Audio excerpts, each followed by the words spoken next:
पुस्तक का नाम देवात्मा हिमालय एवं ऋषि परंपरा। लेखक पंडित श्री राम शर्मा आचार्य जी। ऑडियो 1। देवात्मा हिमालय एवं ऋषि परंपरा। गायत्री मंत्र हमारे साथ साथ बोले। ओम भूर्भुवः स्वाहा तत्सवितुर्वरेण्यं भर्गो देवस्य धीमहि धियो यो नः प्रचोदयात्। देवियों, भाइयों, मुनासिब जगह पर मुनासिब चीज पैदा होती है। नागपुर के संतरे अगर आप अपने यहाँ बोना चाहें तो मीठे नहीं होंगे। बम्बई वाला केला जो कि वहाँ की जमीन में पैदा होता है दूसरी जगह नहीं हो सकता। लखनऊ का आम सारी दुनिया में मशहूर है। अगर वही आम आप अपने गांव में बोएं तो उतना मीठा नहीं होगा जैसा कि वहाँ का होता है। नीलगिरी का चंदन कितना खुशबूदार होता है। यदि उसी चंदन का पेड़ आप ले आवें और अपने गांव के बगीचे में लगा दें तो इतना खुशबूदार नहीं होगा। देवगण जहाँ हिमालय पर रहते हैं वहाँ एक लंबी वाली शकरकंद जैसा कंद पैदा होता है और वह कई दिन तक खाने के काम आ जाता है। उसी शकरकंद का बीज आपको दे दें तो आप बोलेंगे नहीं, पैदा नहीं होगी। ब्रह्म कमल जिसके लिए द्रौपदी ने भीम से आग्रह किया था कि तुम ब्रह्म कमल ला करके दो, यह कहाँ पैदा होता है? यह उत्तराखंड में जहाँ गोमुख है उसके आगे तपोवन के नजदीक पैदा होता है।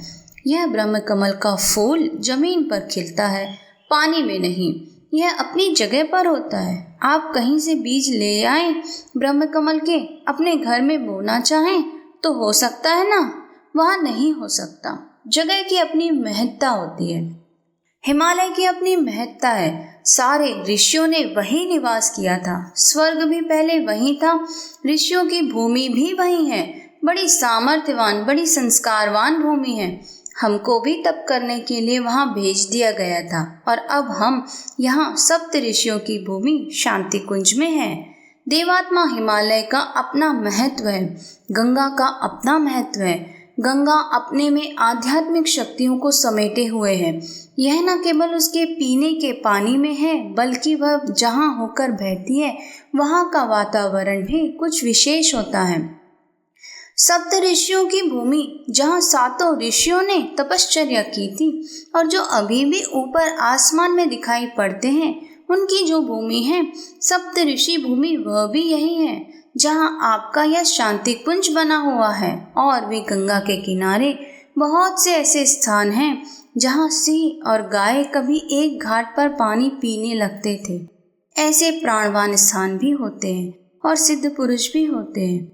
हम यहाँ ऐसे स्थान पर ही आए हैं। यहाँ आकर हमने आपकी भावनाओं को दिव्यता का स्मरण कराने के लिए देवात्मा हिमालय का एक मंदिर बना लिया है। हिमालय का मंदिर और कहीं नहीं मिलेगा आपको। लोगों ने देवताओं के मंदिर बनाए हैं, अमुक के मंदिर बनाए हैं, तमुक के मंदिर बनाए हैं, पर हिमालय का मंदिर सिर्फ आपको यहीं देखने को मिलेगा। हमने यह भी बनाया है। यह सप्त ऋषियों की भूमि है। सप्त ऋषियों की भूमि और कहाँ है बताइए आप? कहीं नहीं है, मात्र यहीं पर है जहाँ आज शांति कुंज बना हुआ है। गंगा पहले यहीं पर बहती थी। यहाँ की थोड़ी सी जमीन भर गई है, इसीलिए शांति कुंज वाली जमीन में जो पानी हजारों वर्षों से बहता था वह बंद नहीं हुआ है।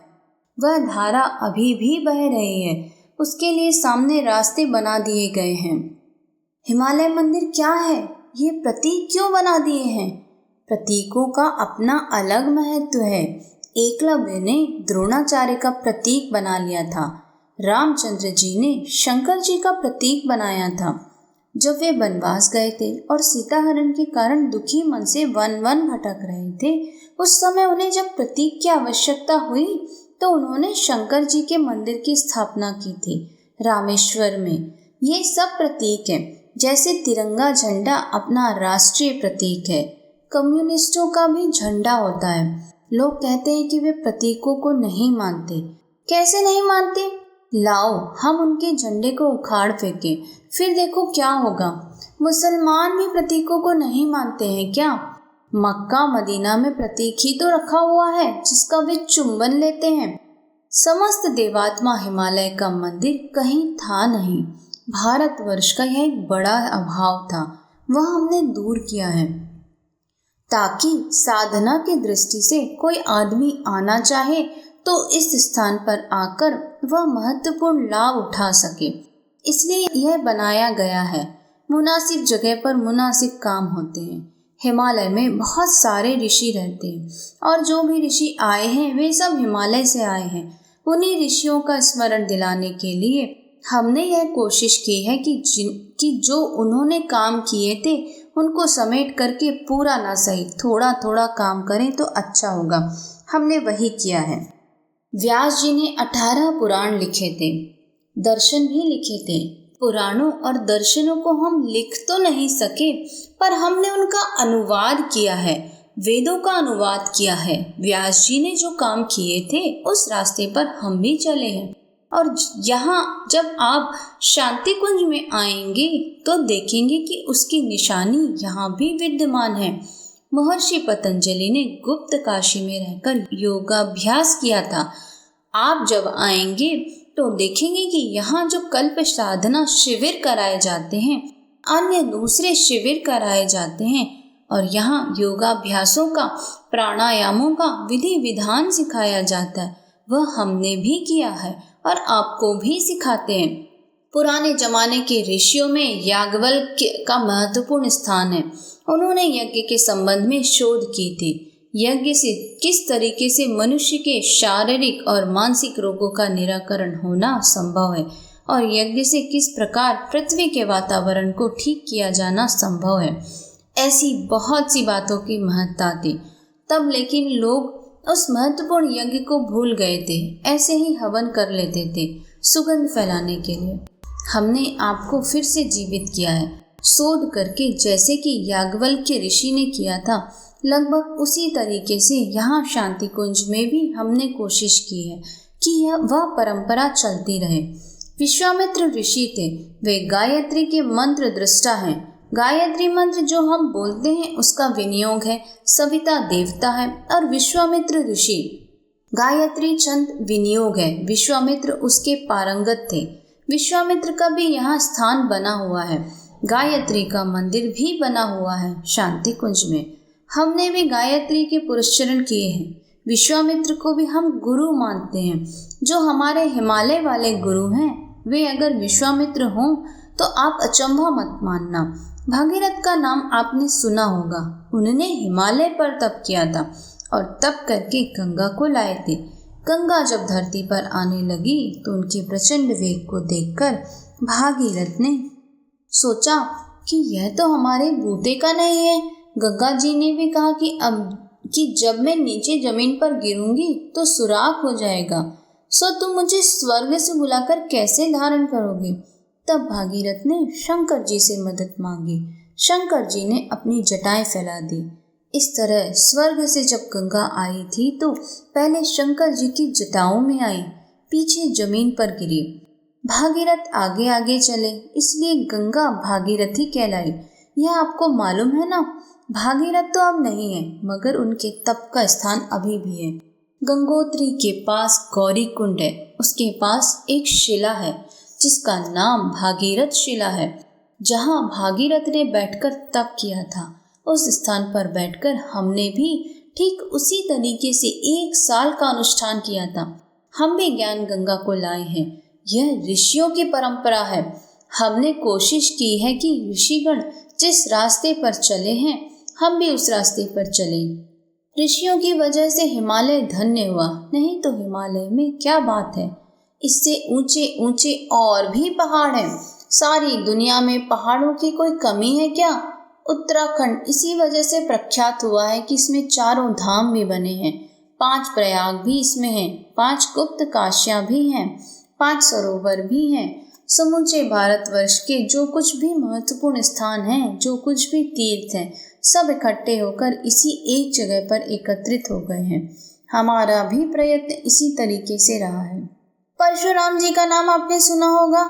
उन्हें शंकर भगवान ने कुल्हाड़ा दिया था। उस कुल्हाड़े से उन्होंने लोगों के सिर काट डाले थे। जो खराब दिमाग वाले थे, बद दिमाग वाले थे, उन बद दिमाग वालों के सिर काटकर परशुराम जी ने फेंक दिए थे, और वह भी 21 बार। सिर काटने से मतलब, सिर काटना तो मेरे ख्याल से ऋषि के लिए क्या संभव रहा होगा। यह कथन तो अलंकारिक मालूम पड़ता है। दिमाग बदल जरूर दिए होंगे। दिमाग बदलने के लिए विचार क्रांति की दृष्टि से हम लगभग वही काम कर रहे हैं जो कि परशुराम जी ने फरसा लेकर किया था। फरसा तो हमारे हाथ में नहीं है, मगर कलम जिंदा है। दोनों चीजें हमारे हाथ में हैं और उन्हीं के सहारे हम लोगों के दिमागों को बदलने के लिए निरंतर प्रयत्नशील हैं। परशुराम जी यमुना जी को भी लाए थे और फरसा भी लाए थे। परशुराम जैसा लगभग वही काम हमने किया है। प्रायः सभी ऋषि उत्तराखंड में ही हुए हैं। ऋषियों ने इसी पुनीत भूमि में रहकर तपस्या की ताकि अध्यात्म शक्तियों को ठीक ढंग से संभाल सके। इसीलिए उन्होंने इसी स्थान को चुना था। हमने भी इसे ही चुना है, हमारा और आपका मिलन हो सके। इसलिए हिमालय की जहाँ से शुरुआत होती है, हरिद्वार से उस स्थान पर हम बैठे हैं ताकि आपके लिए भी यहाँ आने में मुश्किल न हो। ऊंची जगह पर चढ़ना मुश्किल है, जहाँ बर्फ पड़ती है और अत्यधिक ठंडक रहती है, जहाँ खाने पीने का कोई सामान नहीं है। यदि वहाँ आप जाएंगी तो मुश्किल पड़ेगी आपके लिए।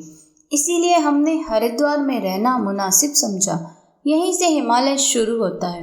गंगा में यहाँ से पहले कोई गंदी चीज नहीं डाली जाती और ना कोई नाले पड़ते हैं, बाद में पड़ते हैं। इसलिए हरिद्वार को हमने मुनासिब समझा। चरक ऋषि को आप जानते हैं क्या? चरक ऋषि प्राचीन काल में हुए हैं। उन्होंने दवाओं, प्राकृतिक औषधियों के संबंध में शोधें की थी, खोजें की थी।